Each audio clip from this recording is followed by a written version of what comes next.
Hello everyone, welcome back to my channel Function and Teaching Stories। आप सब लोग कैसे हो? आई विश आप सब लोग अच्छे होंगे। सो फर्स्ट ऑफ ऑल, आप में से मेरे चैनल पे जो भी न्यू हो प्लीज़ मेरे चैनल को सब्सक्राइब कर दीजिएगा, और अगर आप लोगों को मेरी स्टोरी पसंद आए तो लाइक कमेंट और शेयर करना ना भूलिएगा। मैं आज आप सबके पास ये क्या आफत है का 22 पार्ट लेके आ चुके हो। स्टोरी आपको जैसे भी लगे प्लीज़ मुझे कमेंट में बताना ना भूलिएगा। तो स्टोरी स्टार्ट करने से पहले मैं आप सब लोगों को क्लियर कर दूँ, मेरे फ़ोन में थोड़ी सी प्रॉब्लम हो गई थी क्यूटीज़, दैट्स वाई मैं स्टोरी को अपलोड नहीं कर पा रही थी, और आप लोगों को इतना ज़्यादा वेट कराने के लिए सॉरी। नेक्स्ट टाइम से मैं इसका ध्यान रखूँगी कि मैं जल्द से जल्द स्टोरी को अपलोड कर पाऊँ। तो चलिए और ज़्यादा बातें ना करते हुए हम लोग हमारी स्टोरी की ओर देखते हैं। हमने लास्ट पार्ट में देखा था कि श्रेयांक बोल रहा था कि इनकी हरकतें देख के ये लोग बच्चे लग रहे हैं और हम लोग बड़े लग रहे हैं। तो सबने श्रेयांक को डांट दिया था कि अगर उन मम्मा डेरा ने सुन लिया ना तो बहुत डांट पड़ेगी बोल के। तो हम देखते हैं आगे। फिर ना हमारे जो मैडम है वो कहती है बाद में बातें कर लेना जो भी बात करनी है, बट अभी के लिए हम लोग डिनर कर लेते हैं क्योंकि डिनर का टाइम हो चुका है। तो सब लोग हाँ कर देते थे, हाँ कर दिया था सब लोगों ने, और फिर सब लोग ना डिनर के लिए चले गए थे। और डिनर टेबल पे बैठ के सब लोग एक साथ में मिलके डिनर वगैरह करते। फिर डिनर वगैरह ख़त्म होने के बाद सब लोग आते हैं और फिर सब लोग ना हॉल में बैठ जाते हैं। और फिर हमारे जो जैंग मियाँ है ना वो कहते हैं, जो हमारे चैंग पे हम बोलते हैं कि चैंग तुम्हें कुछ बोलना था। तो हमारी मैडम ये भी कहती है अरे हाँ याद आया चैंग, तुम कुछ बोलना चाहते थे ना, तुम्हें क्या बोलना था डिनर से पहले, बताओ तुम क्या बोलने वाले थे। तो हमारा जो आचेंगे ना वो कहता है मैं जब भी बोलने की कोशिश करता हूँ आप लोग बीच में रोक देते हो और आप लोग अपना रोना चालू कर देते हो। एक रोता है और दूसरा संभालता है। मैं परेशान हो चुका हूँ, मुझे नहीं करनी बात आप लोगों से। तो फिर हमारी फेमिया बोलते हैं ठीक है ना, अभी तो बोल दो ना, अभी तो सब बैठे हुए हैं ना साथ में। तो हमारा जो आचिंग है वो बोलता है मैं दूसरे टॉपिक पे बात करूँगा, विंग तुम फर्स्ट टॉपिक पे बात करो। तो हमारा विंग बोलता है ठीक है। तो वो लोग बोलते हैं फर्स्ट टॉपिक सेकंड टॉपिक ये क्या चल रहा है। तो आचिंग बोलते हैं पहले आप लोग सुन लेंगे। तो ना सब लोग हाँ कर देते हैं, ठीक है बोल देते हैं। और फिर हमारा विंग कहता है, सब पहले ही विंग हमारा बोल देता है कि जिसको जो भी सवाल पूछना है कृपया करके बाद में पूछेगा, मैं जब बोलूँगा बीच में कोई भी मुझे नहीं टोकेगा, बीच में कोई भी मुझे रोकेगा नहीं, मेरी पहली पूरी बात सुनेंगे फिर जाके आप लोग बोलेंगे, नहीं तो मैं बात को बीच में छोड़ के सीधा सोने चला जाऊँगा। और बाकी चारों भी बोलता है कि हाँ हम लोग भी सपोर्ट में है, क्योंकि आप लोग बच्चों वाली बात करें ना कि बड़ों वाली, आप लोग आगे का सोच ही नहीं रहे। तो हमारे फेमियन बोलते हैं इसका क्या मतलब है। ठीक है, अभी आप ध्यान से सुनिए कि हम लोग क्या कहना चाहते हैं। तो सब लोग बोलते हैं ठीक है बोलो। तो हमारा जो विंग है ना वो बोलना स्टार्ट करता है कि एक हफ्ता है शादी के लिए, और आप लोगों को तो पता ही है कि ऑलरेडी शादी की सारी प्रिपरेशन हो चुकी है। ऑलरेडी शादी में अभी भी एक हफ्ता बाकी है, और ऑफकोर्स हमने कंपनी ले ली है, और जो कंपनी है वो खंडर जैसा है तो उसको रेनोवेट कराना होगा। फिर तुम्हें कंपनी के बारे में सोचना होगा कि वहाँ कैसे लोग हायर करें, क्या हायर करना है, किसको हायर करना है, ये तुम्हारे ऊपर है दुष्यंत। तो फिर हमारा जो दुष्यंत है ना वो हाथ उठाता है और बोलता है कि मैं कुछ पूछ सकता हूँ। तो फिर हमारा विंग कहता है हाँ पूछो। तो हमारा दुष्यंत बोलता है क्या हम लोग नए लोगों को हायर कर सकते हैं। तो हमारा विंग पूछता है मतलब। तो हमारा दुष्यंत बोलता है मैंने जितने भी कंपनियाँ देखी है, यहाँ तक कि मेरी खुद की भी, जो मेरे मॉम डैड की है, आई मीन जो हमारी खानदानी कह तो खानदानी कंपनी, यानी जिन कंपनी, उसमें भी एक्सपीरियंस लोग ही ज़्यादा है, मतलब बूढ़े लोग हैं, मतलब जो जिनकी एज हो चुकी है वो लोग सारे हैं। मैं ऐसा नहीं कहता कि जो एज हो चुके हैं वो लोग काम नहीं कर सकते हैं, बट मैं ये चाहता हूँ कि लाइक बट एक्सपीरियंस मायने रखता है, बट मैं चाहता हूँ कि नए लोग भी हो जो गलतियाँ भी करें और अपनी गलतियों से नई नई चीज़ें भी सीखे, अपनी गलतियों को भी सुधारे। लाइक वो लोग जाने कि मतलब यहाँ पे क्या फॉल्ट है, यहाँ पे क्या हुआ है, क्या गड़बड़ हुई है, कौन सा चीज़ें इसमें चाहिए होगा, कैसे सिचुएशन को हैंडल करे। और ऐसा नहीं है कि सब कुछ पहले से ठीक होगा। हाँ, माना कि शुरुआत में थोड़ी-सी दिक्कत होगी हम लोगों को, बट धीरे-धीरे हम ग्रोथ में आ जाएँगे, मुझे ये यकीन है। तो ये बोलते वैसे तुम ऐसे नए लोग कहाँ ढूँढोगे? तो हमारा जशन बोलता है कि मेरे पास कुछ कॉलेज के ग्रुप्स है, तो मैं वहाँ पे जाके बात करूँगा और हम लोग कंपनी रेनोवेट करवाने के बाद तो मैं सबको बता दूँगा कि ये न्यू कंपनी है और यहाँ पे न्यू लोगों को हायर किया जाएगा। और मुझे पता है कि नए लोग हैं तो इतनी जल्दी किसी को भी इतनी आसानी से जॉब नहीं मिली होगी। और मैं ये भी डाल दूँगा कि अगर किसी का कोई दोस्त है तो उसे भी लेके आ सकता है और वो भी कंपनी जॉइन कर सकता है। और अगर ऐसे न्यू लोगों को हायर करेंगे तो बात बहुत तेज़ी से फैलेंगी। तो मेरे हिसाब से आई थिंक काफ़ी लोग आ जाएंगे वहाँ पे। हाँ ठीक है, तुम चाहो तो तुम डाल सकते हो अपने ग्रुप में, पर तुम तो हमारा जुशन बोलता है मैं क्या? तब जाके हमारा विंग बोलता है तुम मैं अभी जो बोलूँगा तो और तुम जो समझोगे वो मतलब नहीं, आई मीन मैं जो बोलना चाहूँगा वो आई थिंक तुम गलत वे में भी ले जा सकते हो।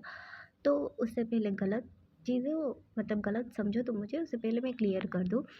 मेरे कहने का ये मतलब है कि तुम एक बॉस के रूप में सबके सामने आने वाले हो और तुम्हारे पास एक्सपीरियंस भी है और साथ में टैलेंट भी है। दिखाने का मौका नहीं मिला ये बात अलग है, पर मैं खुद भी जानता हूँ कि तुम्हारा टैलेंट काफ़ी अच्छा है और साथ में तुम्हारा एक्सपीरियंस भी बहुत ज़्यादा अच्छा है। और मुझे डैड ने बताया था कि तुम कंपनी में बहुत अच्छे तरीके से वर्क करते हो। और आई थिंक डैड ने एक बार बताया था कि तुमने डैड की आई थिंक किसी चीज़ कंपनी के किसी काम में हेल्प की थी। जब डैड ने एक घर में एक फ़ाइल लिया था तो तुमने उसमें कंपनी के जो सारी चीज़ें हैं वो काफ़ी मदद की थी उस फ़ाइल को लेके। डैड ने मुझे बताया था ये और मैंने तुम्हारा वर्क देखा था और तुम्हारा वर्क काफ़ी अच्छा था। तो तुम्हारे पास एक्सपीरियंस भी है और तुम एक बॉस बनने के अच्छे तरीके से काबिल भी हो। बट एज़ अ बॉस के तौर पे तुम सबके इंटरव्यू नहीं ले सकते हो। तुम एज़ अ बॉस के तौर पे वो कंपनी सँभालने वाले हो। तो मैं नहीं चाहता कि तुम पहले ही सबके सामने आ जाओ ऐसे ही। तो हमारा जो जुशन है ना वो पूछता है तो फिर तुम क्या चाहते हो विंग? हाँ, तो फिर हमारा विंग कहता है एक्चुअली मैं चाहता हूँ कि ये जो इंटरव्यू वाला मामला है ये न्योसंग और नीमिंग जुगों हैंडल करे। एक तो नीमिंग जुगों का एक्सपीरियंस भी है, वो लोगों के बारे में जान सकते हैं और रही बात न्योसंग की तो न्योसंग लोगों को परखने में काफ़ी अच्छा है। किसका टैलेंट अच्छा है, कौन किस वक़्त पे काम आ सकता है, किसका टैलेंट हमें फ़ायदा दे सकता है, ये वैसा अच्छे से पता लगा सकते हैं। तो मेरे हिसाब से ये दोनों को ही इंटरव्यू के लिए चीज़ें देखनी चाहिए। और अगर तुम्हें कुछ भी प्रॉब्लम है तो तुम बोल सकते हो उस बारे में। नहीं, मुझे कोई प्रॉब्लम नहीं है। मैं बॉस हूँ और अगर मैं खुद इंटरव्यू लूँ तो थोड़ा-सा ऑकवर्ड रहेगा और साथ में अगर मेरे दोस्त हुए और मैं ही इंटरव्यू ले रहा हूँ तो वो थोड़ा-सा अजीब हो जाएगा मेरे लिए भी। तो मैं तुम्हारी इस बात से एग्री करता हूँ वी। तो ठीक है, यहाँ पे सारी बातें क्लियर हो गई है और आप लोगों को 1 हफ्ते के अंदर क्या-क्या करना है ये मैंने आप सब लोगों को बता दिया है। पर शादी के बाद आई मीन शादी के 1 हफ्ते बाद या शादी के अंदर क्या काम करना है ये बताना बाकी है। तो फिर ना हमारा अजय कहता है विंग तुम ऑलरेडी बहुत बोल चुके हो तो तुम शांत हो जाओ, तुम पानी पियो, मैं बताता हूँ आगे की बात पूरी प्रॉपर तरीके से सबको। फेमियन बोलते हैं एक बार में इतना नहीं बोलना चाहिए बेटा। फिर विंग पानी पीने के बाद बोलते हैं हाँ, किसी को कोई भी क्वेश्चन है इस मामले में? तो सब लोग बोलते हैं नहीं हमें कोई भी क्वेश्चन नहीं है हमारे इस मामले को लेके, क्योंकि उन सब लोगों को भी विंग की बात सही लगती है। तो फिर ना तो फिर सब लोग पूछते हैं कि दूसरी बात क्या है? तो हमारा जो शेयंग है ना वो आचिंग और विंग को बोलता है तुम लोग शांत हो जाओ, बाकी की बात मैं बताता हूँ।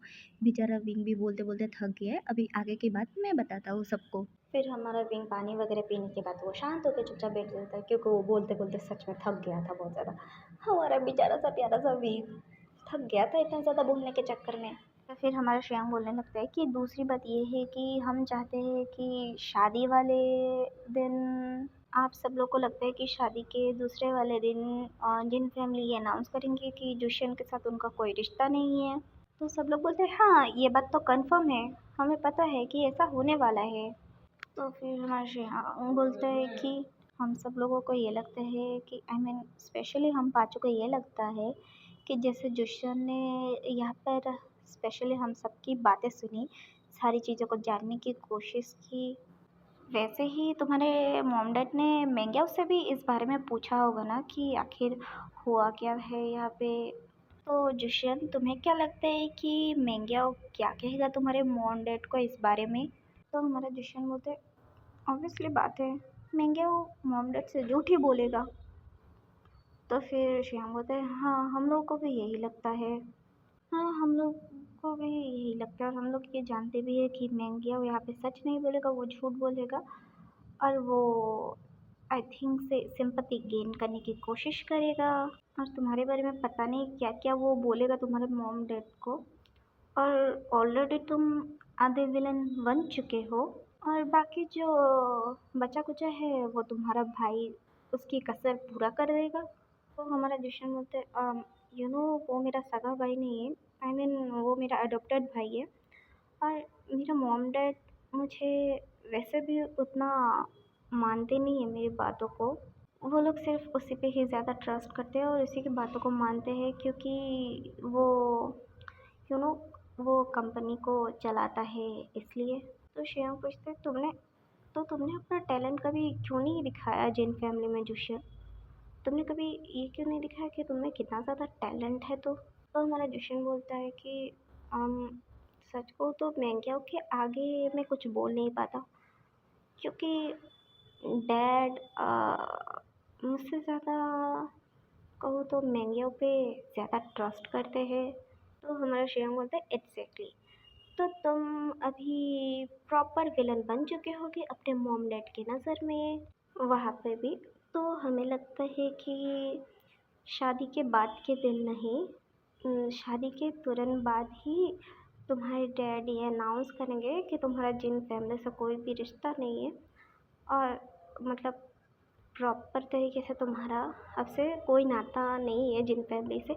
आई थिंक शादी के तुरंत बाद ही तुम्हारे डैड ये सबके सामने अनाउंस कर देंगे। आई थिंक सो, हमें ये लगता है और ऐसा हम पाँचों को लग रहा है। हमारे फेमियन श्रेयांक की तरफ देख के बोलते हैं तुम्हें ऐसा क्यों लगता है श्रेयांक? तो हमारे श्रेयांक बोलता है कि डैडा हम सब लोगों ने देखा और आपने भी देखा है कि मैंग्याओ काफ़ी मैनिपुलेटिव इंसान है। आई मीन टू से कि वो चुटकियों में सिचुएशन को बदल सकता है, चुटकियों में वो सारी चीज़ें अपनी तरफ कर सकता है और चुटकियों में किसी का भी माइंडसेट बदल सकता है। और ये बात सबको पता भी चल गया होगा और सबने इस बारे में देखा भी था कि उस दिन क्या हुआ था। तो कि मतलब हमें बोलने का कुछ बातें बोलने का मौका भी नहीं मिला, क्लियर करने का मौका भी नहीं मिला और उसने इतनी जल्दी बात को पलटा कि किसी को कुछ समझ में ही नहीं आया। जो सच जानते थे सिर्फ उन्हें ही इस बारे में पता चला कि क्या हुआ था वहाँ पे और आप सब लोग भी कंफ्यूज थे और किसी को भी पता नहीं चला इस बारे में कि एक सेकंड के अंदर एक पल में क्या हो गया। तो हमारे जियांग पे में कहते हैं बात तो तुम सही कह रहे हो बिल्कुल श्रेयांग। तो हमारा जो जोशन है वो बोलता है कि हाँ हो सकता है कि मैं पूरा का पूरा विलन बन चुका हूँ अपने घर वालों के सामने में और हो भी सकता है तुम लोग जो बोल रहे हो वो सही भी हो और वो सच भी हो। शायद शादी वाले दिन ही मुझे प्रॉपरली जिन फैमिली से हमेशा हमेशा के लिए बेदखल कर दिया जाए अपने घर से ही।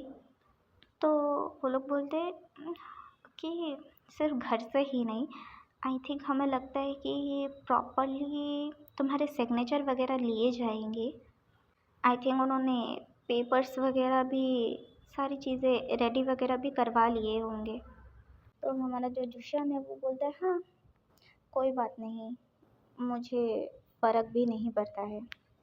तो फिर हमारा श्रेयांक कहता है हाँ ये सब ठीक है बट प्रॉब्लम ये नहीं है, प्रॉब्लम ये है कि हम नहीं चाहते कि हम तुम्हारे लिए जो कर रहे हैं, आई मीन तुम जिस चीज़ के लिए भी मेहनत करने वाले हो, वो चीज़ सबके सामने अभी बाहर आ जाए। हम नहीं चाहते कि तुम्हारी कंपनी के बारे में कहो या तो तुम्हारे टैलेंट के बारे में कि सबके वो सारी बातें सबके सामने आ जाए। और जहाँ तक हमें लगता है कि वो लोग शादी वाले दिन आएँगे और शादी वाले दिन रुकेंगे, ताकि वो अपने सबको दिखा सके कि हाँ भाई, उन्होंने अपना आखिरी फ़र्ज़ वग़ैरह निभा दिया है शादी में होके। शादी में सबके साथ मिल-जुल के शादी को कंप्लीट करा के भाई कि उन्होंने अपनी आखिरी फ़र्ज़ भी पूरा कर दिया है अपने डैड होने के नाते। अभी इस शादी के बाद से अभी उनसे तुम्हारे साथ कोई भी लेना-देना नहीं है। आई थिंक वो तुम्हारे प्रॉपर्ली एक फ़ाइल पे तुम्हारे सिग्नेचर लेंगे, प्रॉपर्ली तुम्हारे साइन वग़ैरह लेंगे। तो हमारा जो ट्यूशन है ना, वो देखता है तो बोलता है हाँ, ठीक है, मुझे कोई प्रॉब्लम नहीं है, मैं साइन कर दूँगा। अगर वो साइन लेना चाहते हैं तो ठीक है, मुझे कोई प्रॉब्लम नहीं है इस चीज़ से। तो फिर साथ में ट्यूशन यहीं पे बोलते हैं कि थैंक यू मुझे पहले से ये सारी चीज़ें बताने के लिए।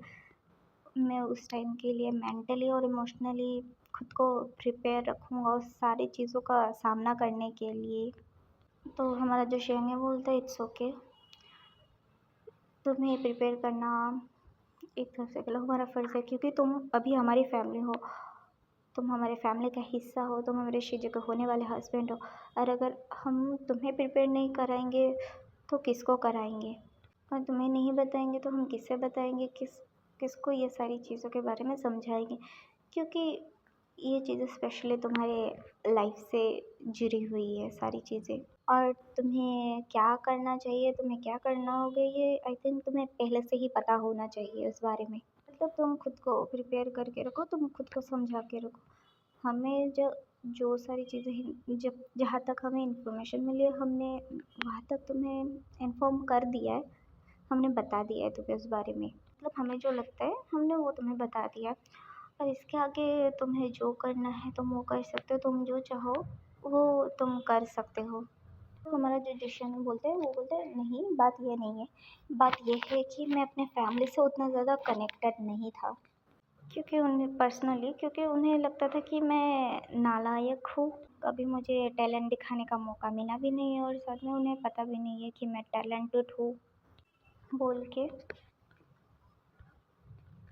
उनके हिसाब से मैं एक बेकार इंसान हूँ। सो आज का ये पार्ट मैं यहीं पे एंड करती हूँ, मिलते हैं नेक्स्ट पार्ट में। Okay, bye bye everyone. और हाँ, अगर आपको नॉइज़ आई होगी तो प्लीज़ इग्नोर कीजिएगा।